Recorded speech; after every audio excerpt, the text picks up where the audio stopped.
कि अगर बीजेपी हैदराबाद के बल्दिया इलेक्शन जीतती है तो बीजेपी पुराने शहर के ऊपर एक सर्जिकल स्ट्राइक करेगी।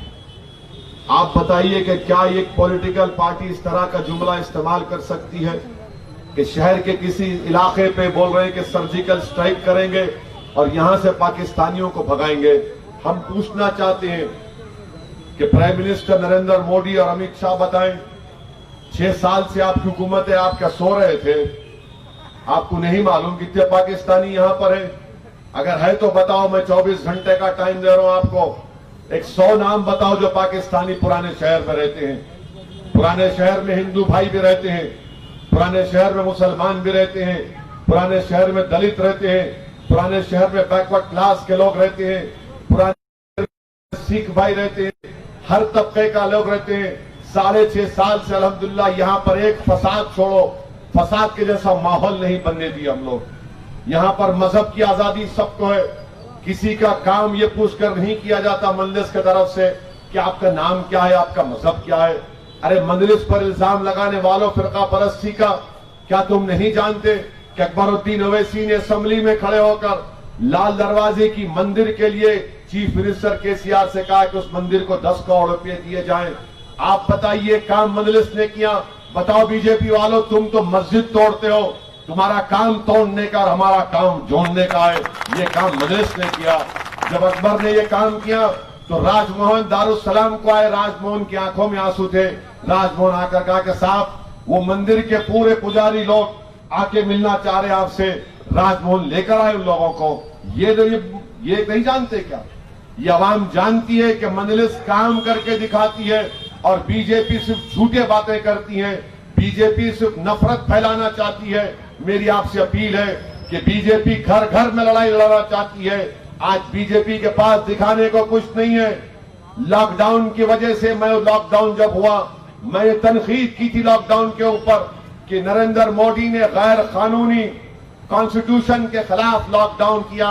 और आज आप देखते हैं कि उस लॉकडाउन की वजह से इनफॉर्मल सेक्टर में 10 करोड़ से ज्यादा नौकरियां चले गई।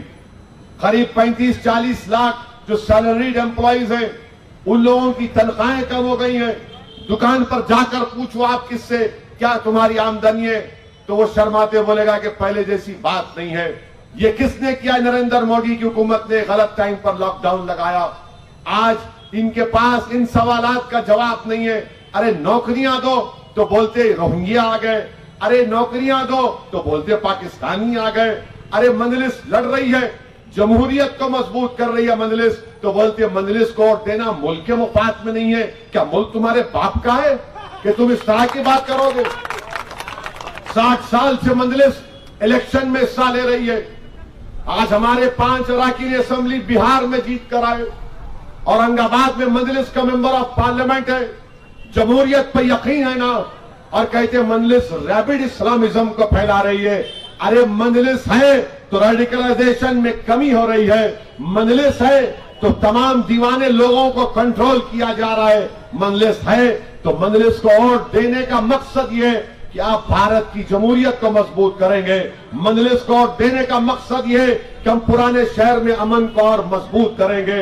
मजलिस को वोट देने का मकसद ये है कि आज हैदराबाद जो सारी दुनिया में मशहूर है, ये इस तरह के गलत वाहियात किस्म के बयानात देकर मैं वजीर आजम को पूछना चाह रहा हूं, अमित शाह को पूछना चाह रहा हूं कि तुम सारी दुनिया को क्या पैगाम दे रहे हो?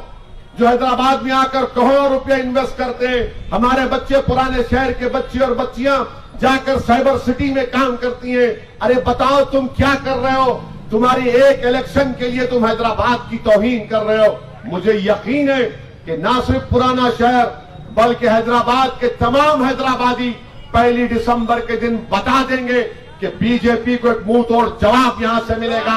और इंशाअल्लाह ताला ये जो हमारे शहर में जो गंगा जमनी तहजीब है, जो कॉम्पोजिट कल्चर है, अरे हम कभी भी, मैं नहीं चाहता हूं, मैं आपको अपनी दिल की बात कह रहा हूं, मेरी पूरी कोशिश हमेशा से ये रही कि 1980 और 90 का माहौल कभी भी ना पैदा हो, इंशाअल्लाह ताला कभी ना पैदा हो।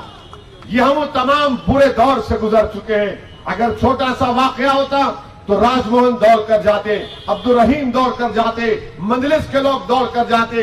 समझाते, लोगों की नाराजगी को कबूल करते, लोगों की गुस्से को उसका सामना करते। मकसद क्या है कि ये कभी भी नफरत ना पले, ये मजलिस के लिए काम किया। और हमको बोलते कि मजलिस हिंदुओं के खिलाफ है। राजभवन को चौथी मर्तबा टिकट दिए और इंशाअल्लाह ताला डंके की चोट पर राजभवन कारपेटर बनेगा इंशाअल्लाह ताला। कारवान से राजेंद्र यादव को 5 साल पहले दिए, अब स्वामी यादव को दिए। जामबाग से डी मोहन को दिए, अब रवि को दिए। ये बीजेपी को समझ में नहीं आ रहा कि कैसे इनसे मुकाबला किया जाए। नफरत क्यों है बीजेपी को कि पार्लियामेंट में असदुद्दीन ओवैसी खड़े होकर ट्रिपल तलाक के कानून के खिलाफ दलाइल के साथ बीजेपी को एक्सपोज कर देता है कि मुसलमान महिलाओं के खिलाफ है। बीजेपी के खिलाफ CAA NPR NRC का कानून आया तो मजलिस ने उस कानून को फाड़ के रख दिया मोदी के सामने। इनको इस बात की तकलीफ है, बीजेपी को तकलीफ इस बात की है कि पूरे शहर, पूरे हिंदुस्तान में, भारत में 200 म्युनिसिपल कारपोरेशन है, एक ही वाहिद म्युनिसिपल कारपोरेशन थी जिसने CAA NPR NRC के खिलाफ एक रेजोल्यूशन पास किया। इसलिए बीजेपी को नफरत है।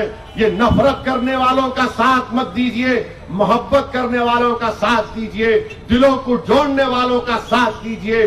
गंगा जमनी तहजीब को सही मानों में अगर कोई उस पर अमल कर रहा है तो उसका नाम मजलिस पार्टी है। इसीलिए मैं आपसे गुजारिश कर रहा हूं कि 1 दिसंबर के दिन सुबह के अवलीन सातों में आप अपने घर से निकलकर अपनी पार्टी, अपनी मता अजीज को कामयाब करिए। पतंग के निशान पर आप मोहर लगाकर अपने इत्तेहाद को कामयाब करिए। शुक्रिया। अस्सलाम वालेकुम।